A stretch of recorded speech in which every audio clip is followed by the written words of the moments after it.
It's all covered in today's China Truths.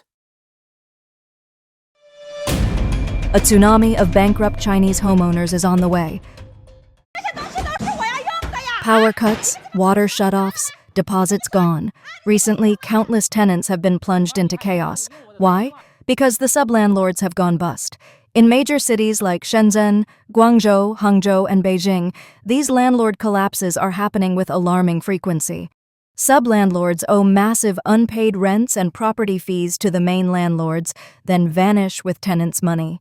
Furious, the main landlords demand new contracts, but tenants already paid the sublandlords and refuse. So the landlords retaliate by cutting off water and electricity. Caught in the crossfire, the tenants, utterly blameless, suffer the most. The root cause? Plummeting rents that no longer cover sublandlords' sky-high leasing costs. The bigger they scaled, the harder they crash. Take Guangzhou's Huangpu district. Rents have plunged from a peak of 53.34 yuan ML2 month to just 41 yuan, a brutal 23% drop. Sublandlords typically lease at a discount, then renovate and partition units to rent at a premium, but collapsing rents have slashed profits to zero, or worse. What's more alarming, the downtrend is far from over, and sublandlords see no way out. As 2025 begins, the average rent in 50 cities has hit record lows. First-tier cities have endured 12-plus straight months of year-on-year rent declines. Sublandlords' profit models have crumbled completely. New figures from the National Bureau of Statistics paint a bleak picture. Unemployment hit 14.9% in Q1 2025, still dangerously high. Future demand for rentals? Grim. Meanwhile, the number of vacant rentals is skyrocketing. In Guangzhou alone, listings surged by 16,116 from October 2024 to February 2025, a 16% jump. In February, rental listings nationwide surged 22%, and that's just the beginning. A flood of government-subsidized housing is hitting the market, with over 1 million new units set for 2025, priced 20-30% below market rates. The rental scene has turned into a brutal price war. Landlords are slashing rents to survive, but for sublandlords, it's a ticking time bomb. Their risky model, collecting long-term rent up front but paying owners monthly, is crumbling. Many used leverage to scale. Now, with falling income and rising vacancies, cash flow is collapsing, and they're going down fast. China's subway crisis. Huge subsidies, even bigger losses. Beijing's subway gets the most government funding, yet it's the biggest money loser. Despite nearly 10 million daily riders, it can't turn a profit. Why? Two reasons: sky-high costs and systemic rot. First, corruption.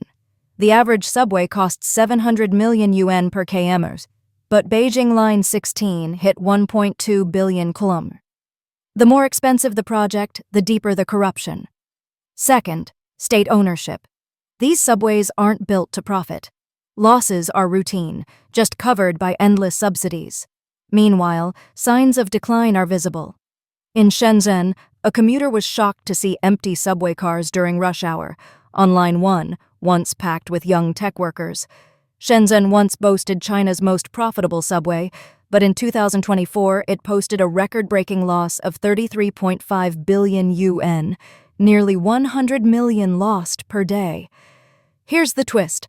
Shenzhen Metro didn't make money from tickets, but from real estate. For 14 years it profited by developing land near stations, but in 2017 it bought 30% of Vanke for 66.4 billion yuan, just before China's property crash. Now, with Vanke collapsing, Shenzhen Metro is bleeding with it. From profit king to loss leader, dragged down by the real estate it once relied on. Shenzhen homeowners are crashing along with the market. China's real estate market is collapsing, and Vanke, once untouchable, is sinking with it.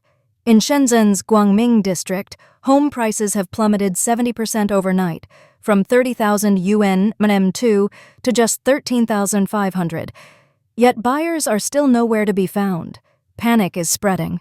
Old homeowners, sleepless, watching their lifetime savings vanish with no way out.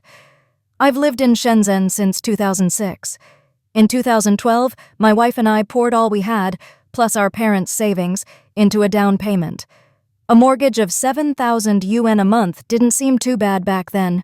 We were hopeful. Life felt stable. Then came the baby.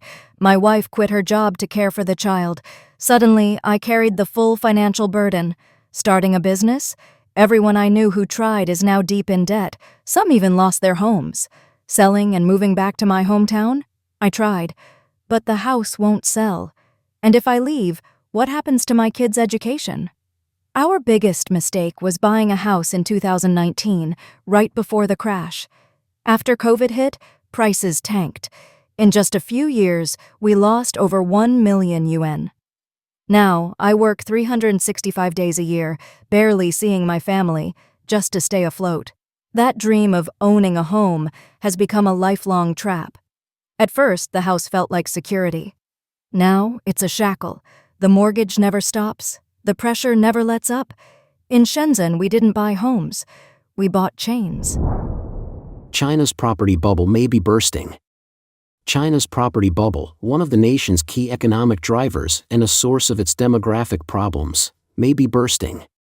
Property values and investments are declining, and land developers are in distress. The situation could become worse as more property units are completed and enter the market. For years, China's property values headed in one direction, up. Newly built homes and apartments became the favored assets of the country's new class of landlords, who invested the fortunes accumulated in other parts of the economy. Easy money supplied by state banks and investment companies, the easing of regulations, and hyped expectations of further gains also added to the mania. Rising property values were music to the ears of land developers, usually state-owned enterprises, and to Beijing, which could tout the contribution of construction projects to the country's economic growth. The Chinese government allowed a booming real estate market to expand with few regulations. New personal wealth was created from property investments and funding construction projects that moved more citizens into the middle class, Jerry O'Reilly, a real estate investor at Cash Home Buyers Crew said. Government officials feared slowing the expansion might create unrest when some citizens already had wealth while others were starting to invest and see huge economic boons, so they did little to regulate the industry. However, rising property values weren't great for China's average young citizens looking to purchase a home and raise a family. This could explain the country's urgent demographic problem, the plunge in marriages and birth rates, which has far-reaching consequences for China's ability to compete in labor-intensive industries and sustain the current economic growth. Yet, bubbles cannot keep swelling forever, as the pool of speculators, who buy properties just on the belief that they can find other speculators willing to pay ever higher prices, dries up. That's when the music stops for the beneficiaries of the bubble. Property prices fall, landlords are left with unsellable properties, banks and investment firms suffer mounting losses, and the government is left to foot the bill to bail out these institutions. This happened in many countries before, from the Soviet Union in the 1950s and Nigeria in the 1960s to Japan in the early 1990s. It happened in China in the late 1990s, too, and it has happened again in the past couple of years as the country's government bureaucrats are beginning to worry about the sheer size of the bubble and take steps to ease its impact on the broader economy. The housing market was 25 to 29% of China's GDP in 2023, O'Reilly said. The government has finally passed new regulations to diversify the economy, a move away from the heavy reliance on property. These regulations accelerated the decline in property values already underway. The average price of newly built homes in 70 Chinese cities declined at an annual rate of 5.9% in October, following a 5.8% decline in September. It marked the 16th consecutive month of decrease and the steepest pace since April 2015. Price declines were widespread across all major cities. Meanwhile, property investment spending fell by 10.3% year-over-year in October, following a 10.1% decline in September. While Beijing expanded regulations to tame the property bubble, the People's Bank of China, PBC, slashed official borrowing rates to ease the impact of the shortfall from the decline in property values and investments that followed. In October, PBC Governor Pan Gongsheng said the central bank might further reduce the reserve requirement ratio by 25 to 50 basis points by year-end to improve liquidity conditions. However, the central bank's efforts to ease liquidity came too late to prevent some land developers from getting into trouble. Two of China's largest developers, Evergrande and Country Garden, for example, defaulted on major loans last year, followed by Yuzhou Group's default a few months ago and its $6.7 billion restructuring, and Zhongji Enterprise Group's recent insolvency. This created a wave of investor fear in the real estate sector, O'Reilly said. This meant fewer people bought property as an investment, and still fewer invested cash to fund new construction. He said the problem could worsen, as China has many prepaid units that developers still need to complete. The developers don't have access to the cash to complete the sold housing units. An additional 60 million units have been completed but are still unsold, O'Reilly said. That amounts to a 4-year supply of housing. Investors want to avoid spending additional money to complete the prepaid units, so they sit unfinished and abandoned. Michael Ashley Schulman, CFA, partner, and chief investment officer of Running Point Capital Advisors, said massive property deflation has already occurred. Now it is a matter of picking up the pieces and rebuilding confidence by raising excess inventory, tearing down or completing unfinished projects, and re-incentivizing home ownership through low interest rates and heavy government incentive, he said. Unless a wholesale cleansing is done, personal real estate could be in a quagmire for years. The surge of cheap Chinese exports, why developing countries are pushing back. The massive export of cheap Chinese goods has not only sparked resistance in developed economies like the US and Europe but has also upset many developing countries, prompting them to implement countermeasures.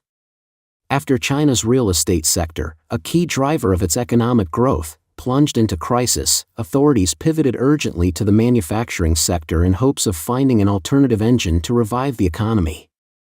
However, this shift has resulted in overcapacity, exacerbated by weak domestic demand.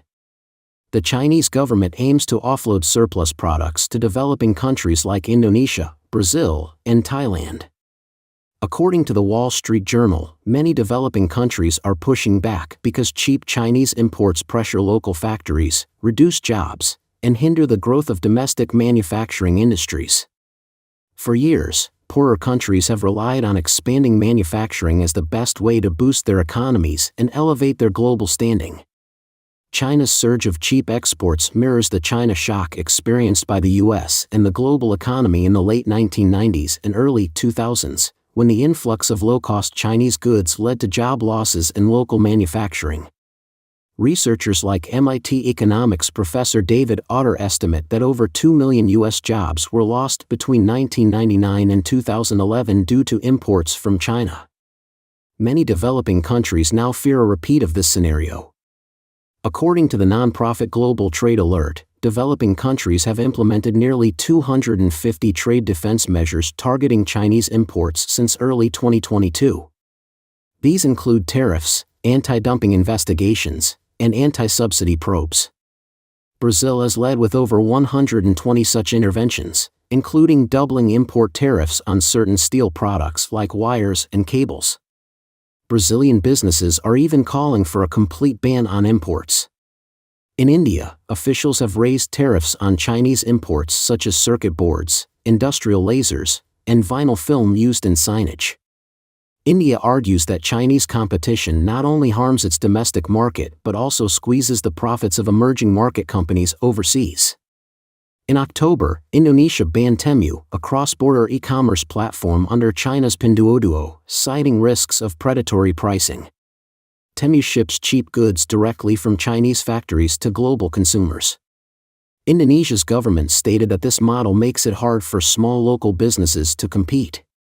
The influx of low-cost Chinese clothing and textiles has caused a crisis in Indonesia's garment industry. Indonesian Trade Minister Zulkifli Hasan noted that massive imports have led to factory closures and widespread layoffs, describing the situation as dire. From January to July 2024 alone, at least 12 textile factories shut down, leaving over 12,000 workers unemployed, according to the Nusantara Trade Union Confederation.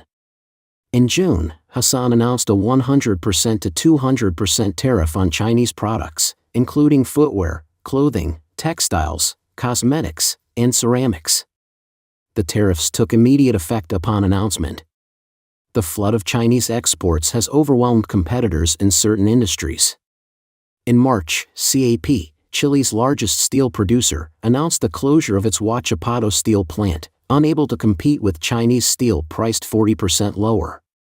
Chile imposed temporary tariffs of 24.9% on steel bars and 33.5% on steel balls imported from China in April. These measures may be extended pending anti-dumping investigations. In South Africa, President Cyril Ramaphosa told Chinese leader Xi Jinping in September that he wants to reduce South Africa's trade deficit with China. In Thailand, the Joint Standing Committee on Commerce, Industry, and Banking, CSIB, reported in August that the influx of Chinese industrial products has hurt Thai trade, reduced regional market share, and contributed to a $20 billion trade deficit with China. Payong Srivanik, chairman of the Thai Bankers Association, warned that more businesses could shut down if protective measures are not implemented.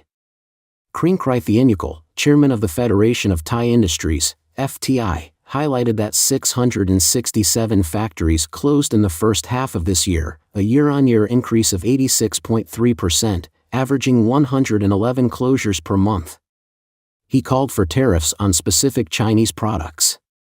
To counteract the situation, Thailand imposed a 7% value-added tax, VAT, on all imported goods starting in July, ending the previous exemption for items priced below 1,500 baht, or about $44. This temporary policy, lasting until December, aims to give the government time to devise long-term solutions. The influx of cheap Chinese goods has intensified tensions between Beijing and developing countries in the global south. These challenges complicate China's efforts to build international alliances against the U.S. by courting these nations. China's strategy of economic diplomacy faces obstacles as its export practices disrupt local industries in developing economies.